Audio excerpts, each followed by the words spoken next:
Hello and welcome. Today I'm in the Tier 7 German battleship the Gneisenau, and I recommend using these modules and commander skills on her. Basically, whatever you will be using on the Bismarck and Friedrich etc. later on.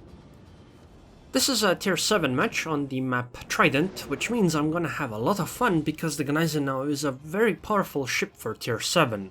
Well, even beyond that. Although she is not the best Tier 7 battleship in my opinion, I think the Scharnhorst is slightly better, on average at least. So I don't want to run in, because it's domination mode and that means our destroyers etc. will be doing a lot of things at first, and I think when you play Tier 7 matches and lower tier matches, what you need to do as an experienced player is try not to die quickly.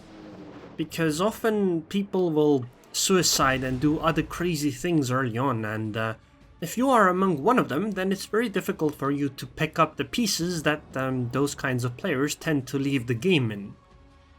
So you're better off trying to salvage the game in a position where you will be able to take advantageous fights instead of disadvantageous ones, especially since people often tend to back off or stay back at the start of the game. Like, look at that. We have a battleship that's at what is that, I6? That guy is further away than where I spawned at, and it's 3 minutes into the game already. Like, that guy isn't gonna offer anything if you YOLO in, so I don't recommend YOLOing in. And instead try to keep a reasonable distance. Don't stay too far away, but try to stay alive. So try to take a minimum safe distance. So we actually, in terms of cap zones, this seems to be a rather interesting situation. Although our destroyers for some reason seem to all be congregating on the sea cap, and an enemy Congo is YOLO rushing it, which means that that guy is gonna die very soon. Our only other destroyer actually capped the A cap, however she was pushed off by 4 ships and was chased off by 1 extra destroyer. We should be able to retain the sea cap though, because well, we have ships in it to stop the Congo from capping, and we are also chasing the Congo out. I'm just gonna leave cap zone in a moment. Oh, never mind, actually we didn't cap the sea cap, we are capping it now. So I'm thinking of going in to try to help a little bit, but the downside there would be that I don't know if this is a good idea. I think it might be a better idea. Never mind, let's go in anyway. I'll get some extra experience and it'll be slightly easier to chase this Congo down. So what would be very good if we could take out this Congo, then that Cleveland, and then focus on this König and York to the right of us. And because they are isolated more or less from the rest of the team, which means that we could keep pushing into them while putting distance between us and the rest of the enemy team, giving us an advantageous fight, at least in my opinion, considering we have Gneisenau that is almost full HP. So while I do so, I'm gonna try taking a few shots on this Cleveland that managed to run aground. Now, many people will say the Gneisenau has, 2 Citadels and a devastating strike. So what I wanted to say right now is, many people will say that the Gneisenau has really bad dispersion and bad accuracy, but as you could see, you can still get very good shots. However, they will say, oh, you just got really lucky, which to some degree is definitely right. However, also I focused the York here because if I do so early, maybe the York won't be able to torp me. However, about the accuracy thing, I think one of the reasons why people see that battleships, especially the Gneisenau, have such bad accuracy or dispersion or whatever you want to call it, is because if you don't have your aim exactly on point, that is, you don't predict the how far ahead the enemy should be, like right now, firing on this König, right?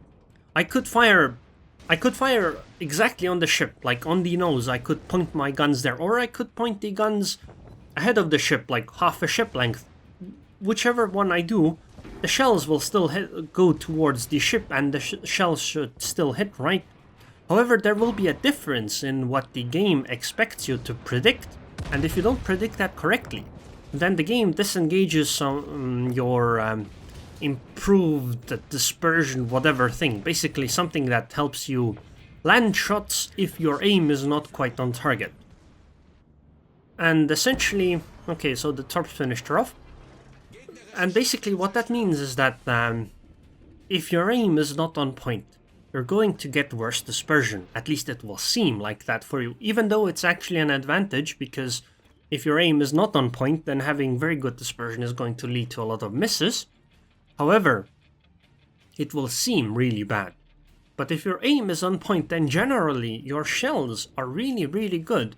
It's just that many people don't realize just how poorly they aim most of the time in the game. Like myself, I've played this game quite a lot, and I would say that a large portion of my shots are not really well predicted. They are not predicted in a way where, you know, where the enemy ship is actually going to be. But the game's built-in aim assists, etc. make it so that I still tend to hit like 1 or 2 shells. And because of that, many people think that, oh, well, aiming is really, really easy in this game. It really isn't. It's just that the game helps you enough so that you don't miss all of your shells. Like right now, these shells, most likely I would say my aim was not on point. And you could see that I only got 1 shell hit because of it.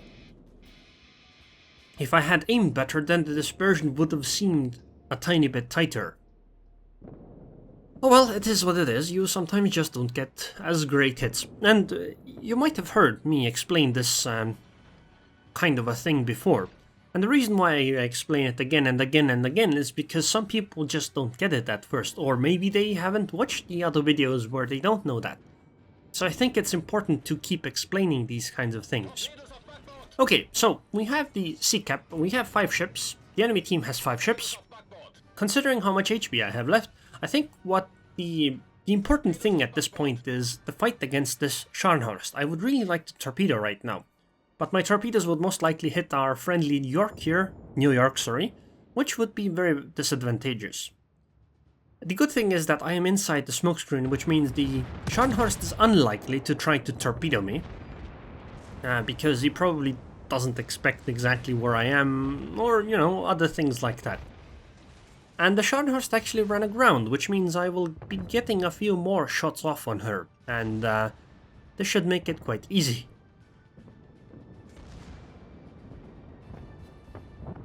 So, my secondaries are opening up, but because of where the island is, my torps can't do anything, but the friendly destroyer torps could do something. So there's a Minakaza around, and I'm spotted by a Hydro. That's actually bad, because I'm gonna probably take some torpedoes here, so I need to start going full speed and try to dodge as much as I can. There are the torpedoes and... wow, I hit 2 torpedoes on the destroyer. 2 torpedoes, and this Atlanta is also pretty much... never mind, 5 over penetrations. That was some bad luck, but I still need to move away, because the Atlanta also has torpedoes, although they are only 4 kilometers, so they aren't much of a threat. However, they could still, you know, offer enough resistance if I stay close enough. But yeah, I hit 2 torps on a destroyer. I guess I really surprised that guy, because he probably didn't expect me to be inside. Oh my god, 148 HP. Come on, secondaries, finish her off, please. Come on. Also, the Atlanta is firing AP. But there she goes, and that's a Kraken Unleashed. So now there is only 1 DD and a Gneisenau left. The Gneisenau is fairly healthy though, and I am low HP, which means I don't want to get any big shots. If I had more HP, what I would do is I would turn my ship around and start going closer to go for a close range encounter, because I like my odds in those kinds of encounters more than at long range. However, at this point I am so low HP that I don't know if that's a good idea. Like, what I'm doing right now is fairly risky. I was hoping that I would have torpedo launchers on this side, but unfortunately they got broken, so I need to turn the other way anyway. Now this salvo determines a lot whether I live or die here. Wow, that's almost 8,000 damage. That was unfortunate, but I am on a decent course now, so if I could dump my left side torpedoes, I should be able to hit. Like, look at that dispersion, that was incredible, wasn't it? Like, those shells were like almost next to one another, all of them. Of course, there's the thing that the enemy might do some dodging themselves. I use immediately Damacon on that fire, and I should be able to get a heal off. But now that I think about this game in retrospect, I should have kept running away because we had fairly few ships left, and if I had taken range, it would have bought my team slightly more time. Just look at that. Did you just see that dispersion? They went all exactly into one spot and then compared to what you get other times. And this is twice in a row. So these torps should be able to deal enough damage, and I'm probably gonna die to the Gneisenau's torpedoes. Gneisenau? Where are your torpedoes? I sure wish I had torpedoes on the other side. If I had torps on the other side, I could have killed that Gneisenau with torps. Okay, so the Gneisenau torp right now, but it's a bit too late because I'm easily going to dodge them. You just screwed up. Unfortunately, those shells were good enough to finish me off. Still though, did you just see? I had very good aim on that Gneisenau, and because of that, the shells went all into the same place. But anyways, it's 3 ships against 1 DD, so this should be an easy victory here.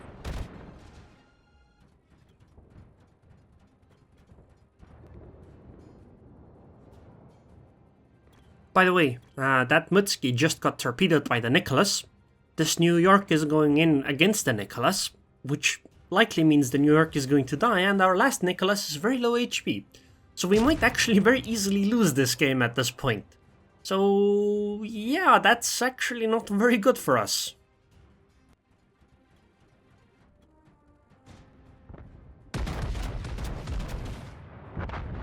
Okay, we got slightly lucky because the New York shells finished the Nicholas off, but honestly this could have easily been a loss because of how they played this end. Oh well, we still won though, which is okay, for me. So, 400,000 credits, 2,700 base experience.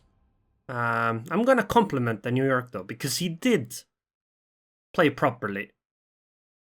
And you know, he did finish it off. However, I still think what he did was incredibly risky.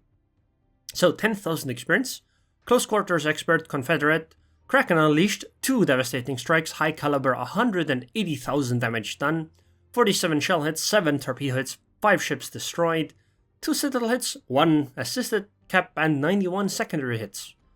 Quite a game I had there.